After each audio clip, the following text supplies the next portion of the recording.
Louvado seja nosso Senhor Jesus Cristo, para sempre seja louvado. Meus amados irmãos, estou aqui vendo um pequeno vídeo que me mandaram no WhatsApp sobre um debate, né? Se a pessoa que é crente, se a pessoa que tem fé perde a salvação ou não no momento que ela tira a própria vida, ou seja, um suicídio.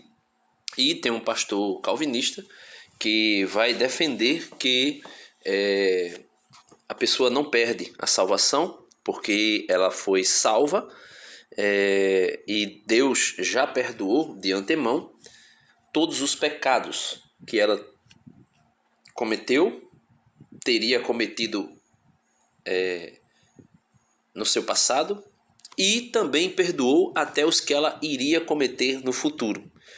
Inclusive, ele vai usar de argumentações a partir daquela passagem que, se eu não estou enganado, está na carta de São Paulo aos Romanos, mas que todo mundo sabe, que São Paulo vai dizer que nada nos separa do amor de Deus que está em Cristo Jesus. Nem a tribulação, nem a dor, nem a angústia, nem a morte, né? Nem tronos, potestades e sucessivamente. Então ele vai dizer que nem a morte nos separa do amor que está em Cristo Jesus. Porém, a morte e outras situações que é posta aí podem nos separar do amor de Deus em Cristo Jesus. Porém, aí não é mencionado o pecado. O pecado no sentido de que ele nos separa do amor de Deus, mas ele nos tira a salvação. Então, por exemplo, pode ser até soar como uma blasfêmia, o que eu vou dizer agora. Mas, por exemplo, Satanás. Satanás, hoje, já condenado e atuando ainda malignamente no mundo, é amado ou não é amado por Deus? A pergunta é essa. Satanás é amado ou não é amado por Deus? Eu posso dizer tranquilamente que ele é amado por Deus. Não somente ele, mas como todos os demônios são amados por Deus. Como assim, Denis? Que blasfêmia é essa? A primeira prova de que ele é amado por Deus é de que Deus não o aniquilou, não o destruiu. A prova que ele é amado por Deus é que Deus ainda o mantém no ser, no existir. Porém, isso não significa dizer que ele esteja em comunhão com Deus ou que Deus tenha comunhão com as trevas que Satanás, que Lúcifer se tornou. Então, Deus ama até o seu pior inimigo. Não que Deus tenha inimigo, mas no sentido de que Deus se faz inimigo de alguém. Mas Satanás ou o homem, quando peca, se torna inimigo de Deus.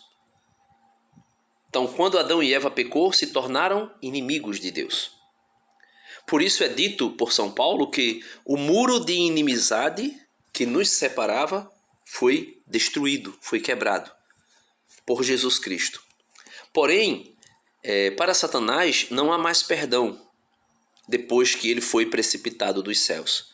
Como também, ou melhor, não há mais arrependimento e, consequentemente, não há mais perdão depois que ele foi precipitado do céu. E para o homem também não há arrependimento depois da morte e, consequentemente, não há perdão. Só que o pastor César aí, ele vai, como é que eu posso dizer assim, cutucar, né? Colocar uma casquinha de banana para o pastor calvinista, que ele vai dizer que nenhum pecado nos separa do amor de Deus. Nenhum pecado nos fará perder a salvação. Ele é calvinista, crê na predestinação para a salvação e que nada pode levar o homem a perder a sua salvação. Só que o pastor César faz uma pergunta a respeito de um pecado que não tem perdão nem nesta vida, nem na outra vida.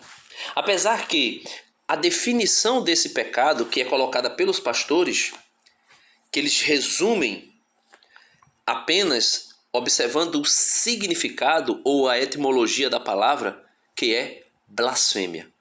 A palavra blasfêmia ou blasfemar contra o Espírito Santo. Eles ficam presos aí. Mas o pecado contra o Espírito Santo, que não tem perdão nem nesta vida nem na outra vida, não é falar somente que, por exemplo, que algo que o Espírito Santo esteja fazendo seja aquilo que seja Beelzebub que esteja fazendo ou o príncipe dos demônios. Não é somente o falar.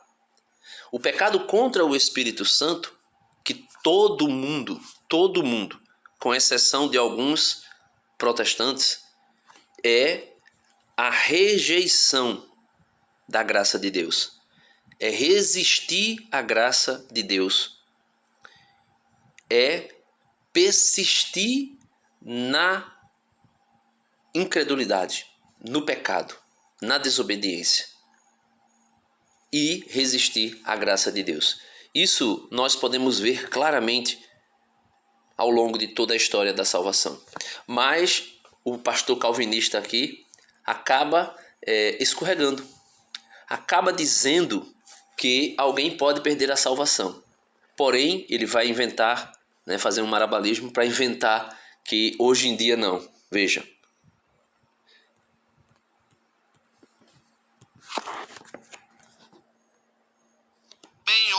Fará então essa certeza de que nada, nenhum pecado. Eu sei que o pessoal bateu aí na grande maioria dos comentários aí da delicadeza que é esse assunto. De fato, o crente tem que tratá-lo como pecado, mas mesmo assim, olhando o poder, o tamanho da salvação que nos é outorgada, esse pecado, como nenhum outro, poderá nos tirar da salvação em Cristo Jesus. Mas o pecado imperdoável? O pecado imperdoável, o pastor mencionou aqui que não é o suicídio. Não, mas aí eu estou dando um ponto fora aqui. Mas o pecado imperdoável tira então a pessoa. Então, o pecado imperdoável é o seguinte, como no contexto ali que Jesus... Veja, o pecado imperdoável é o seguinte, tem um pecado imperdoável, né? Esse pecado imperdoável é a blasfêmia contra o Espírito Santo, ou o pecado contra o Espírito Santo. Aí ele vai dizer que isso aí estava num contexto que Jesus apresenta. É como se fosse somente para o passado, somente para os dias de Jesus. Veja aí. Apresenta é você atribuir, sendo testemunha dos milagres de Jesus, você atribuir esses milagres ao diabo, a Beelzebub. Não, ok, eu também concordo, acho que o pastor Henrique também concorda. É que se você disser isso nesse ponto, você vai deixar de ser calvinista agora, porque você vai dizer assim, não, quando a pessoa faz isso, ela perde a salvação. Mas o texto bíblico diz que não há perdão para esse pecado. Então veja, é por isso que assim, o protestantismo, ele é isso, meus irmãos, ele é isso. Ele é uma caixinha de ideias, cada um tem a sua, cada um faz a sua interpretação da Bíblia, das Escrituras, e dentro da sua interpretação, quando convém a eles, o texto bíblico é válido. Quando não convém, aí ele faz um malabarismo, ele deturpa, ele distorce aquilo que está sendo dito.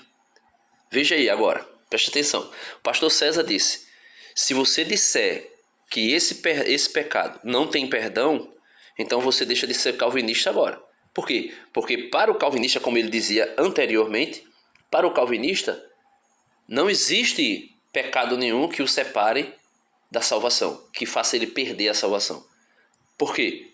Porque Cristo, Jesus, morreu eficazmente para salvá-lo. E mesmo os pecados que ele cometeu no seu passado, ou que esteja cometendo no presente, ou que virá cometer no futuro, já foi perdoado, já foi lavado, redimido pelo sangue de Cristo, e nenhum pecado que essa pessoa cometa, a pessoa pode perder a salvação. Aí o pastor César diz, e o pecado contra o Espírito Santo? E o pecado que não tem perdão?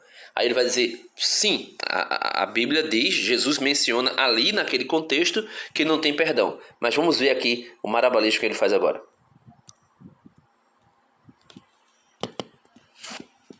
Você crê na perda de salvação, ok.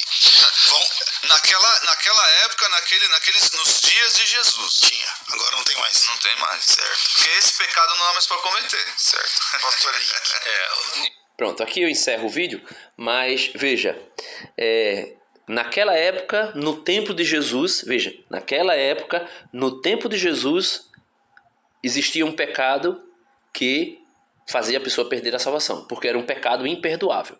Aí ele vai dizer que naquela época, naquele contexto, sim, existia um pecado que fazia a pessoa perder a salvação. Mas hoje, ele vai dizer, hoje não é mais para cometer esse pecado. Sim, mas, peraí, hoje não é mais para cometer esse pecado? Quer dizer que, para o calvinista, ele pode cometer todos os pecados, qualquer pecado, e ele não perde a salvação. Mas o pecado que não tem perdão, aí ele vai dizer, mas esse hoje não é para você cometer. Como se a pessoa amanhecesse o dia assim e dissesse, ai, obrigado Senhor, hoje eu estou aqui pronto para pecar contra o Espírito Santo, pronto para blasfemar contra o Espírito Santo e eu não quero mais a salvação. Ou a pessoa acordasse assim, dissesse, pronto, hoje eu estou blindado, eu não vou pecar, nenhum pecado eu vou cometer e por isso, consequentemente, também o pecado contra o Espírito Santo eu não cometerei. Que história, que papo furado. O apóstolo São Paulo vai dizer, na carta aos Romanos, capítulo 7, ele diz, ai de mim, quem me libertará desse corpo de morte? Por quê? Porque o querer o bem mora em mim, o desejo de realizá-lo habita em mim, mas o realizá-lo, o efetuá-lo, não. Por quê? Porque toda vez que eu penso em fazer o bem que eu quero, eu acabo fazendo o mal que eu não quero. São Paulo diz isso. Aí ele diz, então quem me libertará desse corpo de morte? O apóstolo São Paulo vai dizer para nós, meus irmãos, aquele que estiver de pé, tome cuidado para que não caia. São Paulo vai dizer, falando dele mesmo, eu luto, eu me disciplino. Eu luto não como quem dá soco aos ares, mas eu luto eficazmente, porque eu não quero, depois de toda a minha carreira, ser reprovado. E assim sucessivamente. São Paulo, em inúmeras cartas suas, ele vai mostrar que é necessário o homem estar vigilante. Ele vai mostrar que existe uma imensidão de pecados. Por exemplo, a primeira carta de São Paulo aos Coríntios, capítulo 6, versículo 9, ele vai dizer lá uma lista de pecados. A carta de São Paulo aos Gálatas, capítulo 5, ele vai dizer uma lista de pecados. Que se a pessoa morrer na prática desse pecado, a pessoa perde a sua salvação, a pessoa não entrará no reino dos céus. Aí o calvinista vai dizer, não, mas a pessoa que viver assim é porque nunca foi crente. Não, não é assim. É como o pecado, é como o suicídio que está sendo tratado aí no debate. Ninguém acorda do nada e diz assim, hoje eu vou me suicidar porque eu acho que é bem interessante fazer isso. Não, a pessoa amanhece o dia e se de repente tirou a sua vida, não foi porque ele amanheceu o dia desejoso de tirar a sua vida, porque, eu acho que isso é uma coisa legal que eu vou fazer agora. Não, a pessoa passou apuros tremendos, sofrimentos tremendos, angústias tremendas, uma luta interior tremenda. Como o próprio Jesus, que disse, a minha alma está angustiada até a morte. Como o próprio Elias, que vai dizer que deseja morrer do que viver, sendo o último dos profetas em Israel. E assim sucessivamente, tantos homens na Bíblia que pensaram na morte por conta de situações terríveis. Então logo nós podemos ver que o calvinismo é uma piada. O calvinismo é mais uma teologia deturpada para levar as pessoas a acreditarem que pode viver a vida de qualquer maneira. Aí eles ficam, mas não tem como uma pessoa viver a vida assim, pensar em viver a vida de qualquer jeito, porque tem o entendimento que a sua salvação está garantida, então a pessoa vai viver a vida do jeito que ela quiser, cometendo o pecado. Mas é isso que é na prática. É isso que é na prática. Né? Logo no início do debate aí, né, eu fui conferir esse debate no YouTube, logo no início do debate, tem um jovem lá que diz, quando o calvinista aí vai dizer que nem o suicídio pode fazer a pessoa perder a salvação. Claro que, venhamos e convenhamos, não é qualquer pessoa que se suicida que perde a salvação. Por exemplo, a questão do Padre Pio, que estava na fila da confissão, né, estava no confessionário, e na fila da confissão tinha uma mulher que o procurou, né? Se eu não estou enganado, foi Padre Pio, mas o exemplo é possível aqui. Vai dizer que a mulher, quando vai falar com o Padre Pio, diz que pensa no irmão dela que pulou da ponte se suicidando, e Padre Pio ali, claro que por uma revelação divina, né, vai dizer, olha, entre a ponte e o chão existe um período, e o teu irmão, ele não está no inferno, né? Ele não está no inferno, ou seja, ele não perdeu a salvação. Inúmeras pessoas, né, que se suicidando não perdem a sua salvação, não perderam a sua salvação. Por quê? Porque Deus sabe de tudo. Deus sabe que em último instante a pessoa pode se arrepender. Uma fração de segundo para Deus é muito tempo. Para nós é nada, mas para Deus é muito tempo. E os impossíveis são as obras-primas de Deus. São Gabriel vai dizer a Nossa Senhora em São Lucas capítulo 1, versículo, acho que é 39, não lembro agora, mas no capítulo 1, São Gabriel vai dizer, olha, a respeito de Isabel, que já estava grávida há 6 meses, ele vai dizer, porque para Deus nada é impossível. Então, para Deus nada é impossível, sim, mas é necessário arrependimento. Então, meus amados irmãos, é isso, né? Esses pensamentos protestantes, essas ideias protestantes, é isso aí. Infelizmente, são vertentes teológicas que acabam tirando as pessoas de uma vida de santidade, de piedade, uma vida de busca de Deus, uma vida sacramental, né? Recebendo a eficácia da salvação por meio dos sacramentos, dos 7 sacramentos que Jesus instituiu, e colocando em risco a sua salvação. Por conta de quê? Vertentes, né, teológicas que não são e nunca foram aquilo que a igreja ensinou, né? A igreja passou um período, sim, vendo esse suicídio como sendo imperdoável, mas a igreja, ao longo do tempo, né, a gente sabe que a revelação ela se concretizou em Cristo Jesus e não há mais nada a ser revelado. Porém, essa revelação ela é compreendida, vamos dizer assim, progressivamente. E a igreja vai compreendendo a respeito de certos temas delicados, como é o caso do suicídio, que não é qualquer pessoa que se suicida que perde a salvação. Não são todos os suicidas que perdem a sua salvação. Mas é um ato que coloca muito em risco a salvação de alguém.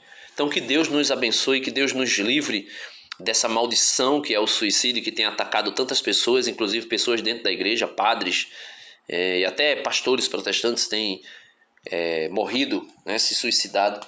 Por quê? Porque isso é delicado e Satanás sabe o quanto ele consegue levar uma pessoa a perder a sua salvação se ela comete esse ato. Que Deus nos abençoe, que Deus nos livre disso aí.